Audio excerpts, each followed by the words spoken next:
নমস্কার বন্ধুরা, মানবীর রান্নাঘরে আপনাদের সবাইকে স্বাগত জানাই। আমি আজকে মানকচু আরেকটা রেসিপি নিয়ে চলে এসেছি। এর আগে একদিন মানকচু বাটা দেখিয়েছিলাম। আজকে যে রেসিপিটা নিয়ে সেটা হচ্ছে মানকচুর বড়া।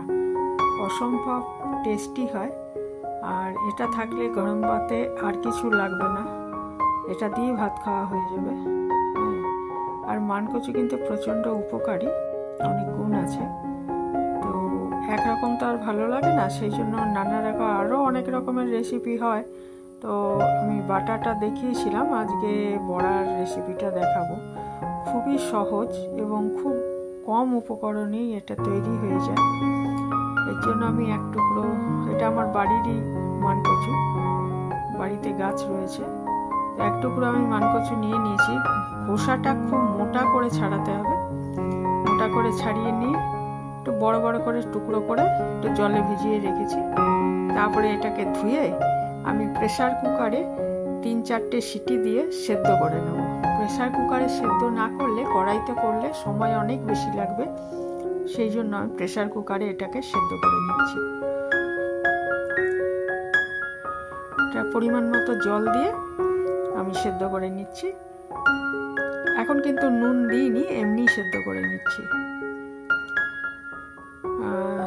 3-4টে সিটি দিয়ে সেদ্ধ করার পর এটাকে আমি নিজে থেকেই ঠান্ডা হতে দেবো। প্রেসার বার করে দিলে দেখা যাবে হয়তো সেদ্ধ হয়নি, সেদ্ধ হতে একটু টাইম লাগে। তো এই দেখুন আমি সেদ্ধ করে নিয়েছি, আর ঠান্ডাও হয়ে গেছে, একদমই নরম হয়ে গেছে। তারপরেও এটাকে, আর এখানে আমি 1 মুঠ গোবিন্দভোগ চাল, যে কোনো আতপ চাল হলেই হবে, জলে ভিজিয়ে রেখেছিলাম। যদি চালের গুঁড়ো থাকে বাড়িতে, চালের গুঁড়ো দিয়েও করতে পারেন। দেখুন একদম হাতে এটা নরম করে নিয়েছি, আর চালটাও বেটে নিয়েছি শিলে। যদি মনে করেন কচুটা হাতে ঠিক মতো নরম হচ্ছে না, তাহলে গ্রাইন্ডারে গ্রাইন্ড করে নিয়ে ইয়ে করে নিতে পারেন, পেশাই করে নিতে পারেন, অথবা শিলেও বেটে নিতে পারেন। চাল বাটাটা আমি দিয়ে দিয়েছি, চাল গুঁড়ো ছিল না আমার কাছে। আর একটুখানি আটা দিয়ে দিয়েছি যাতে ভালো মতো এটা বাইন্ডিংটা হয়। পরিমাণ মতো নুন দিয়ে দিলাম, প্রায় 1 চামচ, কারণ অনেকটাই কচু রয়েছে। আর আমি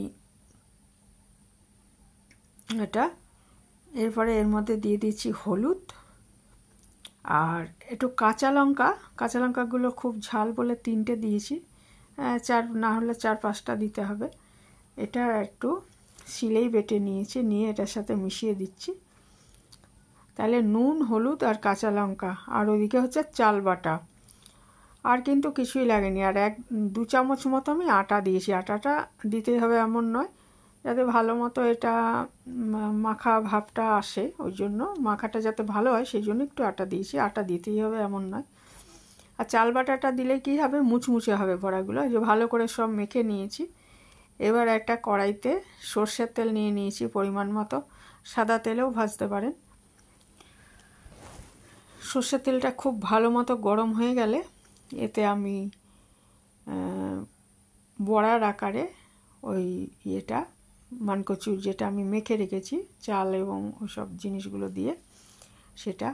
আর এই মাখাটার মধ্যে কিন্তু আমি চিনি দিইনি। যদি কেউ চান সামান্য চিনি দিতে পারেন, তবে চিনি ছাড়া কিন্তু খুব ভালো হয়েছিল খেতে, মিষ্টি মিষ্টি ভাব ছিল। চিনি দিলে কিন্তু বেশি মিষ্টি হয়ে যাবে, তো সেটা ইচ্ছে আপনাদের। এবারে এই 2 পিঠ খুব ভালো মতো ভেজে নিচ্ছি, ব্যাস। এই খুবই সিম্পল একটা রেসিপি, জিনিসও সেরকম লাগে না, শুধু মানকচুটা আর একটু চাল বাটা বা চাল গুঁড়ো, কাঁচা লঙ্কা বাটা, নুন আর হলুদ, ব্যাস। আর কিছুই নেই এর মধ্যে, না নারকেল করা আছে না কিছু আছে, কিন্তু অসম্ভব টেস্টি হয় খেতে। তো যারা এইভাবে কখনো খাননি তারা দেখতে পারেন করে, আর গরম ভাতে এটা অসাধারণ লাগবে।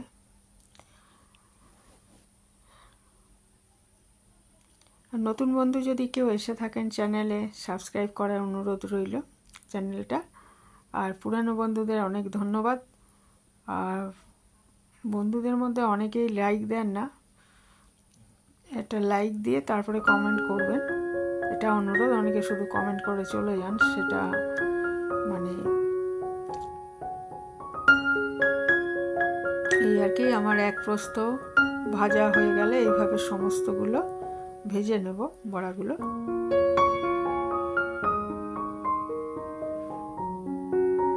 মোটামুটি আমি বড়াগুলো ভেজে নিয়েছি। এখানেই শেষ করলাম। ভালো থাকবেন সবাই।